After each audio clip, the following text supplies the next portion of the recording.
മഴ തോരും മുൻപേടെ ഇന്നത്തെ എപ്പിസോഡിൽ രോഹിത്തിനോട് ബാലചന്ദ്രൻ എല്ലാ സത്യങ്ങളും പറയുകയാണ്.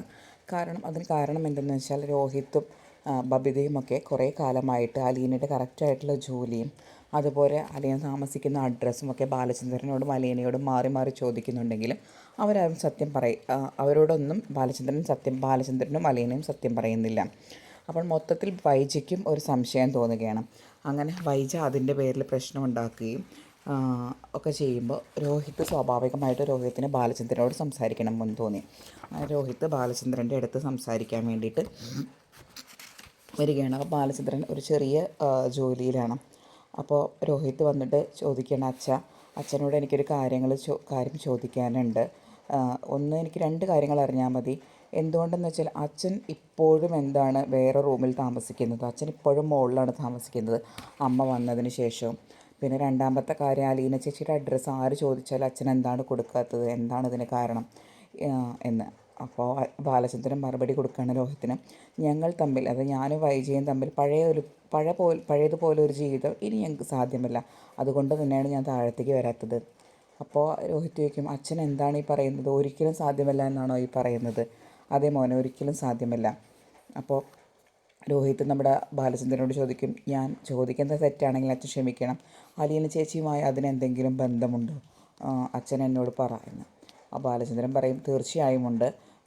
അതെന്താണെന്ന് വെച്ചാൽ നിന്നോട് ഞാൻ പറയാം. കാരണം ഞാൻ ഹാർട്ട് അറ്റാക്ക് വന്ന ഒരു രോഗിയാണ്. എപ്പോൾ വേണമെങ്കിലും ഞാൻ അവസാനിക്കാം. അപ്പോൾ ആരെങ്കിലും ഒരാൾ ഈ രഹസ്യം അറിഞ്ഞിരിക്കണമെന്ന് എനിക്കും തോന്നുന്നുണ്ട്. നിന്നോട് ഞാൻ പറയണമെന്ന് കുറച്ച് കാലമായിട്ടും വിചാരിക്കുന്നു. പക്ഷേ ഞാൻ വിചാരിക്കുന്ന പോലെ അത്ര എളുപ്പമല്ല കാര്യങ്ങൾ നിന്നോട് പറയാൻ. കാരണം നീ എൻ്റെ മകനാണ്. എനിക്കതിന് പറയുന്നതിന് കുറച്ച് ബുദ്ധിമുട്ടും പരിമിതികളുണ്ടെന്ന്. അപ്പോൾ നമ്മുടെ രോഹിത് പറയും, അച്ഛന് അങ്ങനെ വിഷമമുണ്ടെങ്കിൽ അച്ഛൻ പറയണ്ട എന്ന് പറയുകയാണ്. അപ്പോൾ ബാലചന്ദ്രൻ പറയും, അത് വേണ്ട, ഞാൻ എന്തായാലും പറയണം വിചാരിക്കുന്നുണ്ട്. കാരണം ഞാനൊരു രോഗിയാണ്. എപ്പോൾ വേണമെങ്കിലും എൻ്റെ മരണം വന്നേക്കാം. അപ്പോൾ ഗ്യാരണ്ടി തീർന്ന് എൻ്റെ മരണം സംഭവിച്ചാലും ഈ കാര്യം ആരും അറിയാതെ പോകരുതല്ലോ. അതുകൊണ്ട് ഞാൻ നിന്നോട് എന്തായാലും പറയുമെന്ന്. അപ്പോൾ രോഹിത് പറയും, അച്ഛനെന്തിനാ ഇങ്ങനെ വേണ്ടാത്ത കാര്യങ്ങളൊക്കെ പറയുന്നത് എന്ന്. അങ്ങനെയല്ല മോനെ, ഞാൻ നിന്നോട് പറയണമെന്ന് വിചാരിക്കുന്നു. അപ്പോൾ എന്നിട്ട് ബാലചന്ദ്രൻ കഥ പറയുകയാണ്. അതായത് എന്താണ് ഇവർക്കിടയിൽ സംഭവിച്ചത്. മോനെ, നിനക്കറിയാമല്ലോ, എൻ്റെ അച്ഛനും അമ്മയ്ക്ക് ഒരിക്കൽ കൊല്ലപ്പള്ളി കൈതക്കൽ മാളവിക വീട്ടിൽ ആശ്രിതരായിരുന്നു. നിൻ്റെ അമ്മ ഇടയ്ക്കൊക്കെ എന്നെ അത് പറഞ്ഞ് കളിയാക്കുന്നതും താഴ്ത്തി കെട്ടുന്നതൊക്കെ നീ കേട്ടിട്ടില്ലേ? അക്കാലത്ത് എനിക്കൊരു മോഹമുണ്ടായി വൈജയന്തിയെ കല്യാണം കഴിക്കണമെന്ന്. ഞാനാണെങ്കിൽ നന്നേ ചെറുപ്പം, പ്രീ ഡിഗ്രി കഴിഞ്ഞിട്ടേ ഉണ്ടായിരുന്നുള്ളൂ. അക്കാലത്ത് എന്നെപ്പോലെ ഒരാളെ സംബന്ധിച്ചിടത്തോളം അത് വലിയൊരു അതിമോഹം തന്നെയായിരുന്നു. വേണമെങ്കിൽ അഹങ്കാരം എന്ന് തന്നെ പറയാം. ചെറിയ പ്രായമല്ലേ, ബുദ്ധിയും ബോധവും ഒന്നും വികസിച്ചിട്ടില്ല. എന്തായാലും ഞാൻ ആ ഇഷ്ടം പ്രകടിപ്പിക്കാൻ ശ്രമിച്ചതിൻ്റെ ഫലമായിട്ട് അവിടെ നിന്ന് എനിക്ക് നല്ല അടി കിട്ടി. അങ്ങനെ അവിടുത്തെ ജോലി ഉപേക്ഷിച്ചിട്ട് ഉള്ളതൊക്കെ വിറ്റ് പെറുക്കിയിട്ട് ഞാൻ കൊല്ലപ്പള്ളിയിൽ നിന്ന് കുടുംബസമേതം ഞങ്ങൾ ആ നാട് വിട്ടു. പിന്നെ അത് കഴിഞ്ഞതിന് ശേഷമാണ് ഞാൻ ഗൾഫിൽ പോയി. അങ്ങനെ അതിനുശേഷം കുറേ പൈസയൊക്കെ ഉണ്ടാക്കി. അപ്പോൾ ഇതെല്ലാം കേട്ടുകൊണ്ട് രോഹിത്ത് മൂളിക്കൊണ്ട് നിൽക്കുന്നുണ്ട്. പിന്നെ പൈസയൊക്കെ ഉണ്ടാക്കി നാട്ടിൽ തിരിച്ചു വന്നപ്പോൾ ആ പഴയൊരു വാശി എൻ്റെ ഉള്ളിൽ കിടക്കുന്നുണ്ട്, വൈജയന്തി. അങ്ങനെ വൈജയന്തിയെ ഞാൻ കല്യാണം ആലോചിച്ചു. ഒരു ബ്രോക്കർ ഉണ്ടായിരുന്നു അതിനൊക്കെ സഹായത്തിനും. ആദ്യം എല്ലാവരും എതിർപ്പൊക്കെ പ്രകടിപ്പിച്ചെങ്കിലും പിന്നെ വൈജയന്തിയുടെ അച്ഛനും ആങ്ങളമാരും എല്ലാവരും സമ്മതം പോളി. വൈജയന്തിക്ക് ഒട്ടും താല്പര്യമുണ്ടായിരുന്നില്ല. അത് പിന്നെയാണ് ഞാൻ അറിയുന്നത്. എന്തായാലും കൊല്ലപ്പള്ളിയിലെ ശിവേട്ടനും നീലഗിരിയിലെ ഗംഗേട്ടനും എല്ലാം കൂടി ഞങ്ങളുടെ വിവാഹം നടത്തി. നീ ഇപ്പോൾ വിചാരിക്കുന്നുണ്ടാവും അച്ഛൻ ഈ പറയണതൊക്കെ അലീനയും തമ്മിൽ എന്താണ് ബന്ധം. അതിലോട്ടാണ് ഞാൻ വരുന്നത്. അതിനു മുൻപ് ഞാനും നിൻ്റെ അമ്മയും തമ്മിൽ വിവാഹം നടക്കാനുണ്ടായ സാഹചര്യം എങ്ങനെയാണെന്ന് പറഞ്ഞു എന്നേ ഉള്ളൂ. അപ്പോൾ രോഹിത് പറയും, എനിക്ക് മനസ്സിലായി അച്ഛാ. അപ്പോൾ അലീന ഇവിടെ ജോലിക്ക് വന്നതിന് ശേഷം ചില അനിഷ്ട സംഭവങ്ങളുണ്ടായി. ജയന്തി, ബബിതയും നീയും എല്ലാം അവളോട് ശത്രുത പ്രഖ്യാപിച്ചു. അവൾക്കെതിരെ ഓരോ ദ്രോഹങ്ങളും ചെയ്തു. കൊല്ലപ്പള്ളിയിലെ ഹരിയും അതിൽ നിങ്ങളുടെ കൂടെ ഉണ്ടായി.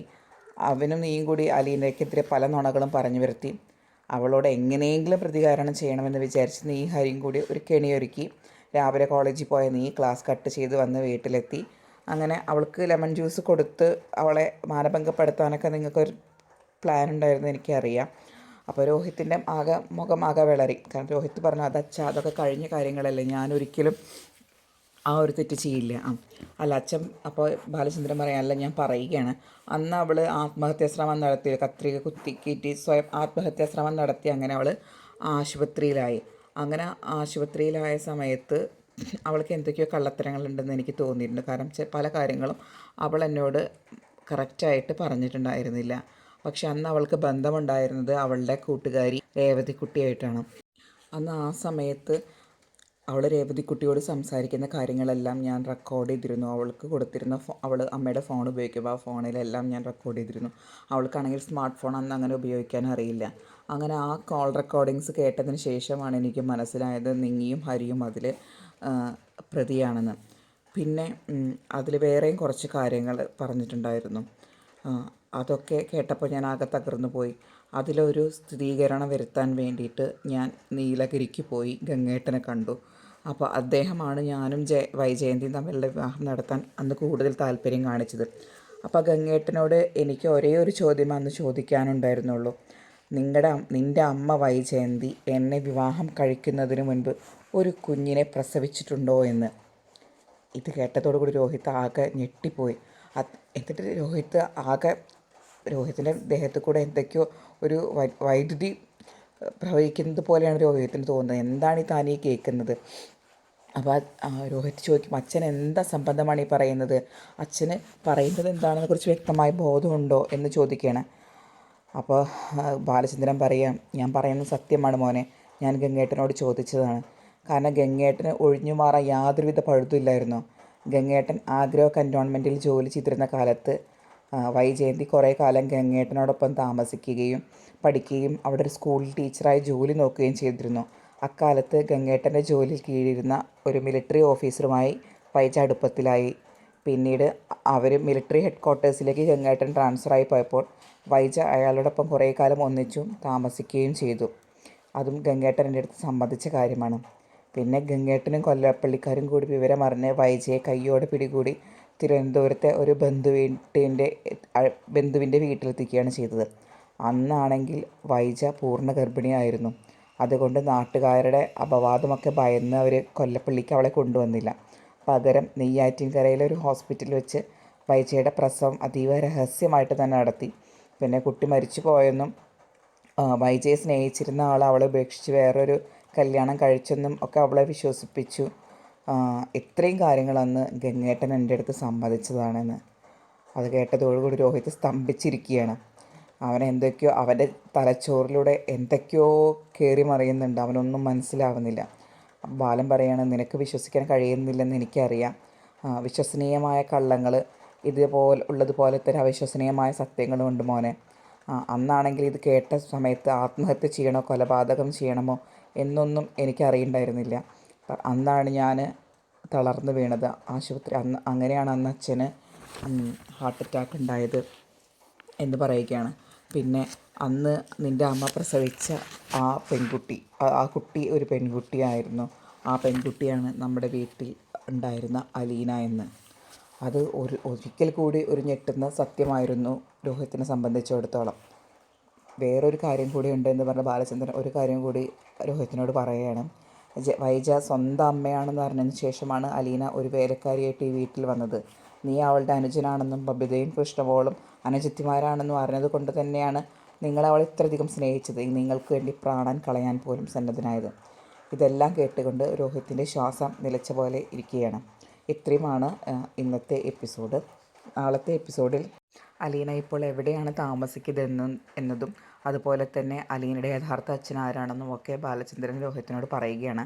അത് കഴിഞ്ഞ ശേഷം രോഹിത്തിന് അലീനയെ കാണാൻ അതിയായ ആഗ്രഹം തോന്നുകയും രോഹിത്ത് സ്റ്റാൻലിയുടെ വീട്ടിലോട്ട് പോവുകയും അവിടെ വെച്ചിട്ട് രോഹിത്ത് അപമാനിക്കപ്പെടുകയും അതിനുശേഷം രോഹിത്തിനെ അവർ കൺസിഡർ ചെയ്യുകയും ഒക്കെ ചെയ്യുന്ന കാര്യങ്ങളാണ് അടുത്ത കഥയായിട്ട് ഇടുന്നത്. അപ്പോൾ തീർച്ചയായും നിങ്ങൾ ഈ ചാനൽ സബ്സ്ക്രൈബ് ചെയ്യുക, വീഡിയോ ഇഷ്ടപ്പെട്ടാൽ ലൈക്കും ചെയ്യുക. നാളെ ഇതേപോലെ തന്നെ നമ്മുടെ ചാനൽ ഇതിൻ്റെ ബാക്കി സ്റ്റോറി വരുന്നതായിരിക്കും. Thank you.